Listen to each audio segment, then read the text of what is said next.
তুমি যতই আমাকে আপন করে ভাবতে পারো, জোশনাকে, এই জোশনাকে কিছুতেই তুমি পাবে না। কৌশলে আমি তো তোমার কাছ থেকে কৌশলে কাজটা আদায় করে নিচ্ছি। আনোয়ার বন্দী হলেই জোশনাকে নিয়ে আমি হয়ে যাব উধাও, সুখে শান্তিতে জোশনাকে নিয়ে আমি আমার ভাবতে যে আনন্দ হচ্ছে, ভাবতে যে আনন্দ হচ্ছে, আনন্দ।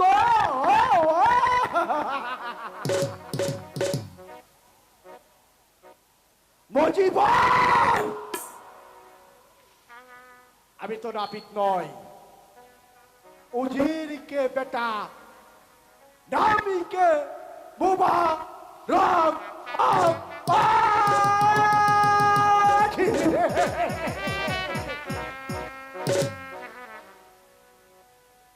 জোশনার প্রেমে পড়ে আজ হয়েছি আমি দেশ ছাড়া। আমি আমি যে জোশনাকে ভুলতে পারছি। জোশনা, আমি যে তোমাকে চাই, সেই শৈশবে যেদিন আমি তোমাকে দেখেছি, সেদিন যে মন প্রাণ দিয়ে তোমাকে ভালোবেসেছি, একবারের জন্য আমি তোমাকে ভুলতে পারিনি। তোমাকে ছাড়া যে মোবারকের জীবন ব্যথা। জোশনা, জোশনা, জোশনা, জোশনা, জোশনা, হাই জোশনা, হাই জোশনা, জোশনা, জোশনা, জোশনা, জোশনা, জোশনা।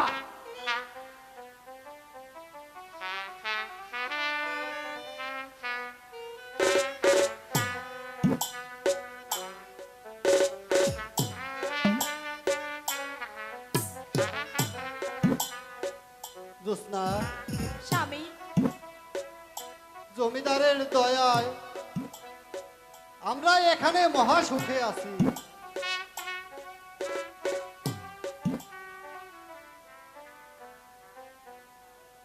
এমন দয়াল মানুষ বুঝি পৃথিবীতে খুব কমই আছে। ছেলে মেয়ের কথা মনে করে বসে বসে খাওয়াচ্ছে।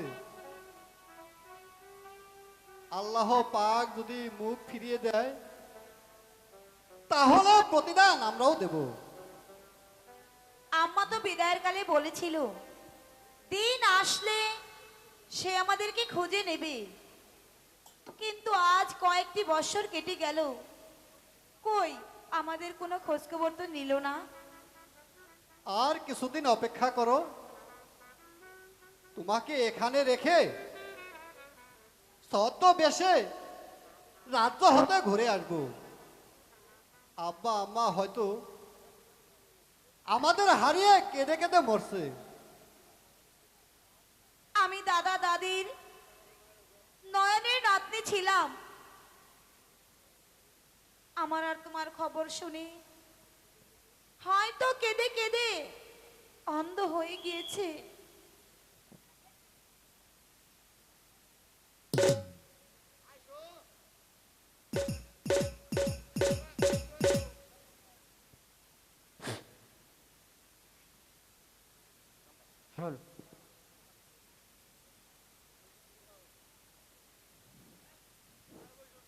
হ্যালো, জমিদার সাহেব, এটাই কি আপনার আসামি? এই অজ্ঞাত যুবকী আমার স্ত্রীর গলার হার, স্বামী, আমার হাতের আংটি এবং 50,000 টাকা চুরি করে নিয়েছে।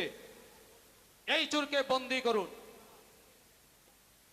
এই দেখেন দারোগা বাবু, একেবারে হাতে নথি প্রমাণ। চোরের হাতে আংটি না লিখে তার স্ত্রীর হাতে এমন গলায় দুটোই পরিয়ে রেখেছে। হেনরি, গ্রেফতার করা আসামিকে। না না, আমার স্বামী চুরি করেনি, আমার স্বামীকে বন্দি করবেন না। আমি চুরি করিনি দারোগা বাবু,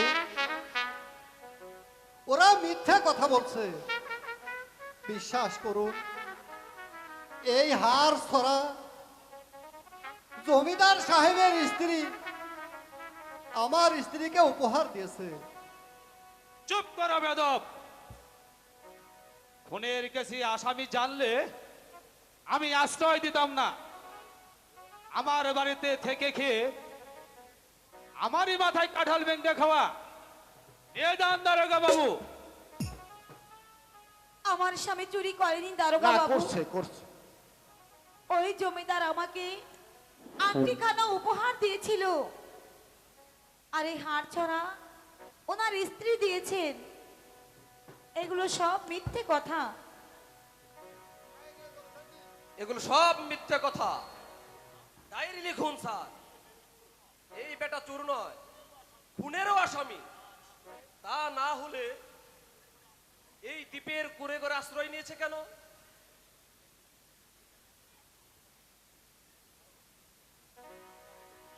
আসামিকে থানায় নিয়ে চলো, তারপর সদরে চালান দেওয়া হবে।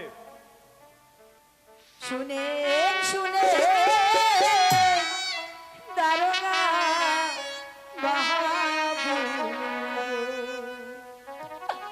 ও বাবু বলিতে নাহে গো, বাবু বলিতে নাহে গো,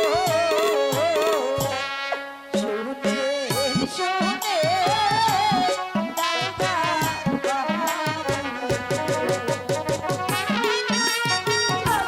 আমি চুরি করিনি দারোগা বাবু,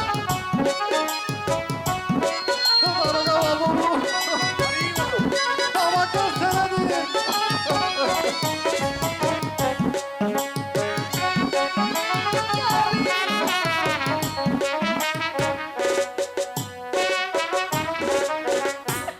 হাতে ধরি পায়ে ধরি গো, ও বাবু মুক্তি জন্ম স্বামী রে, বাবু মুক্তি জন্ম স্বামী রে,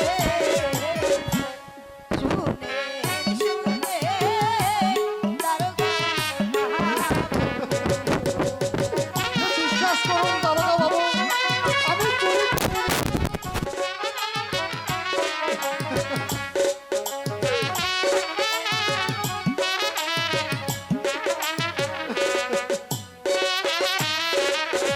দারোগা বাবু, আপনি বিশ্বাস করুন, আমার স্বামী চুরি করেনি, আমার স্বামী দোষী নয়।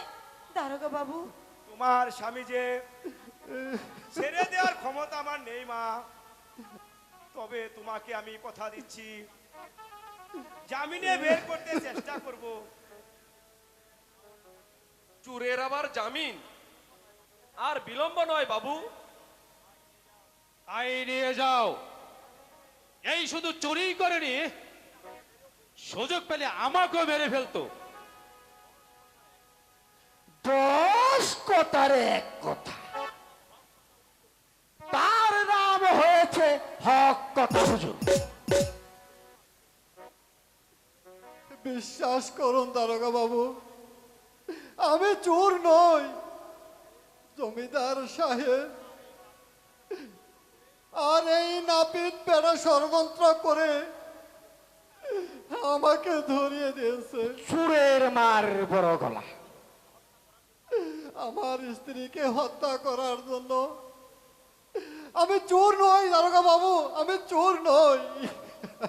দারোগা বাবু, আপনি আমার ধর্মের পিতা, দয়া করে আমার স্বামীকে ছেড়ে দিন। তুমি যখন আমায় পিতা বলছো, আমিও তোমায় মেয়ের মনে করে তোমাকে গ্রহণ করলাম, আর তোমার জন্য আপ্রাণ চেষ্টা করব। দারোগা বাবু, আমি নির্দোষী, তবু যখন আমাকে গ্রেপ্তার করা হলো,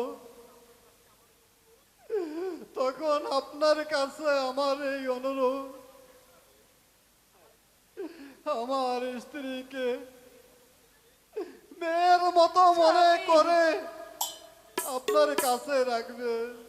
তাই হবে। সেন্ট্রি, নিয়ে চলো আসামিকে। আমি তৈয়ার আছি বাবু। স্বামী, জোৎস্না, স্বামী, ভাগ্যের কি নির্মম পরিহার, গোপন চক্রান্তে যেতে হলো কারাগারে। স্বামী, কেঁদো না প্রিয়তম, স্বামী, যদি বেঁচে থাকি তাহলে আবারও দেখা হবে, নতবা এই তো শেষ দেখা। স্বামী, তোমাকে ছেড়ে আমি কার মুখ পানে চেয়ে বেঁচে থাকবো? আমাকেও তোমার সঙ্গে নিয়ে চলো। অবোধ হয়েও না প্রিয়তম, আল্লাহ রাসূল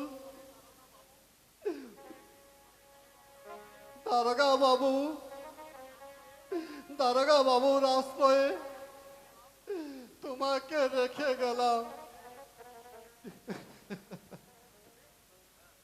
চলুন, আর কেঁদে কোনো লাভ নেই। স্বামী, জোৎস্না, স্বামী, স্বামী, এ কি হয়ে গেল জোৎস্না? চলো মা, আমার বাসায় চলো। তোমার স্বামীকে নিয়ে যেমন করে হোক না কেন ওকে ছাড়িয়ে আনতে আমি চেষ্টা করব। তাই করুন পিতা, আপনি তাই করুন। চলুন।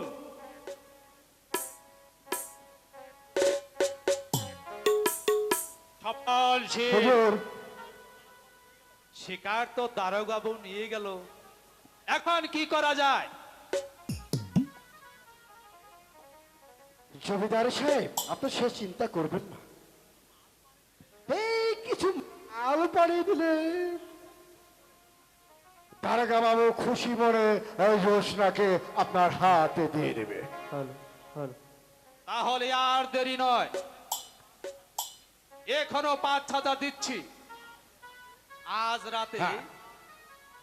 আমার প্রিয়তমাকে হাজির করতে হবে, ফলে তুমি মোটা ধরনের পুরস্কার পাবে।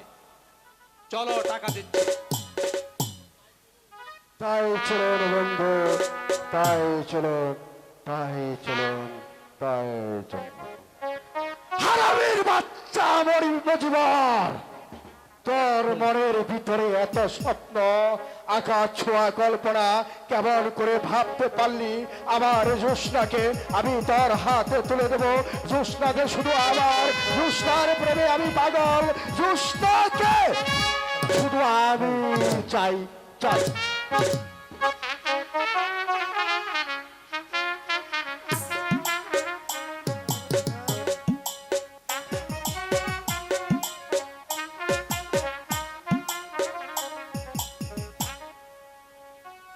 সেদিন রাগের বশীভূত হয়ে এই পুত্রকে আমি পাণ্ডনের আদেশ দিয়েছি, নির্দোষী মেয়েটাকে আমি বনবাসে দিয়েছি। ও খুদা, সেই অভিশাপেই বুঝি আমাকে ঘেরাও করেছে। রানী, তুমি আমায় ক্ষমা করো রানী, না জেনে পুত্র বধূকে হারিয়েছি।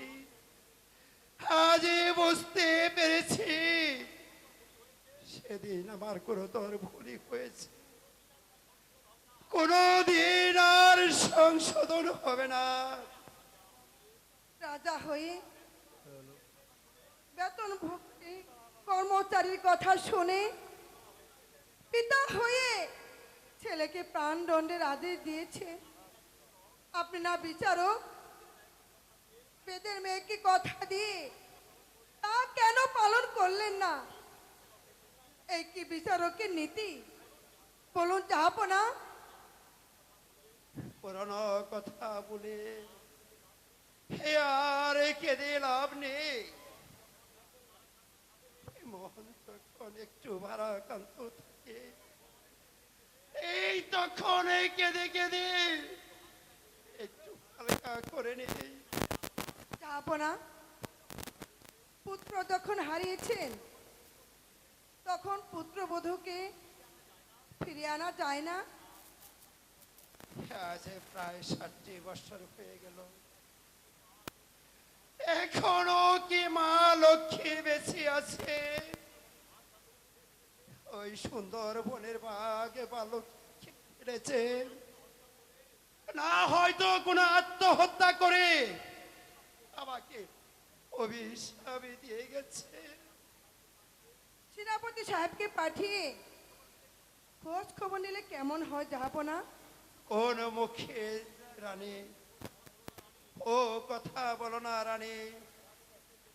সেনাপতিকে যেদিন রাগের বশীভূত হয়ে আমি অপমান করেছিলাম, তাকে কোন মুখে পাঠাই? ওই পুত্র বধূর সন্ধানে যদি পারো তুমি তাকে পাঠিয়ে চেষ্টা করো।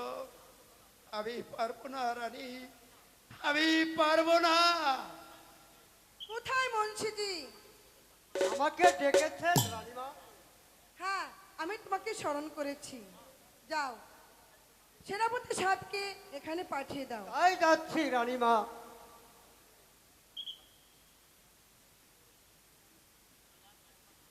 সালাম রানীমা, সালাম। আমাকে স্মরণ করেছেন? হ্যাঁ সেনাপতি সাহেব, আমি তোমাকে ডেকেছি। তার কারণ হলো আমার পুত্রবধূকে ফিরিয়ে আনতে হবে। যেখানে তারা থাকুক না কেন, তাদেরকে খুঁজে বের করতেই হবে। সে কি কথা রানীমা? রাজকুমারকে তো কবেই হত্যা করা হয়েছে, আর তার নববিবাহিত স্ত্রীকে সুন্দরবনে বনবাসে দেওয়া হয়েছে। এখনো কি সে বেঁচে আছে রানীমা? আমার সঙ্গে কোনো কিছু গোপন করো না সেনাপতি সাহেব। আনকে বাঁচানোর জন্য তুমি যতটুকু করেছো তা কোনোদিন ভুলতে পারবো না। আনোয়ার মরেনি, সেই সংবাদ জল্লাদের নিকট হতে তুমি জেনে গেছো। শুধু তাই করিনি রানীমা, এখন তারা কোথায় আছে তাও জানি। আর জানি বলেই তো তার চাকরিতে এখনো বহাল আছি। তা না হলে যে আপনার আর জাহাপনার প্রাণ যাবে তাতেও আমার দুঃখ নেই। কিন্তু রাজকুমারকে সিংহাসনে প্রতিষ্ঠিত করে আমি অবসর গ্রহণ করব। সেনাপতি, হ্যাঁ রানীমা। তুমি আজ হতে আমার ছেলে। রানীমা, বলো বাবা, কি করে আনোয়ার এবং জ্যোৎস্নার খবর পেলে? সে অনেক কথা রানীমা, তা বলা সম্ভব নয়। যেদিন আমি আপনার পুত্রবধূকে ফিরিয়ে আনতে পারি সেদিনই বলবো। শুধু এতটুকু জেনে রাখুন, তারা সুখী আছে। আর আপনি যখন আমাকে ছেলে মনে করে দিয়েছেন, আমিও আপনাকে আমার মায়ের মতো মর্যাদা দেব। যদি তাই হয়, যাও পুত্র, তোমার ভাই ভাবিকে ফিরিয়ে নিয়ে এসো। জাহাপনাকে বলে গিয়ে সব ঠিক করে নেব আমি। এখনো সময় হয়নি রানীমা, যখন সময় হবে তখন আর কাউকে বলতে হবে না। আপনি শুধু আমাকে সামান্য সাহায্য করবেন, নইলে সবকিছু করা সম্ভব হবে। তোমাকে প্রাণ দিয়ে হলেও সাহায্য করতে হবে বাবা। চলো এখন অন্দরমহলে চলো। তাই চলুন আম্মি, তাই চলুন।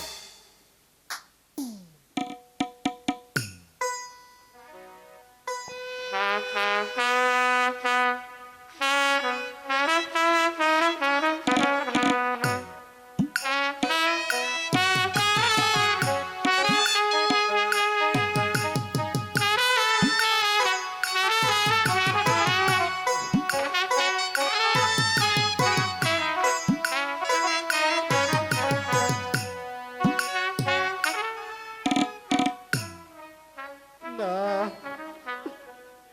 আর বুঝি প্রিয়তমা জোৎস্নার মুখ দেখতে পাবো না।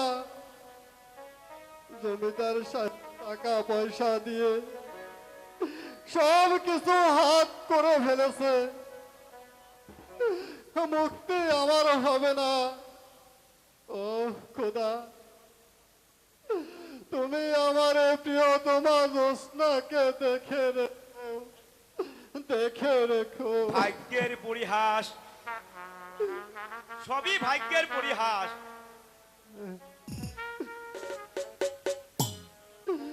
কিছু করতে পারলেন না দারোগা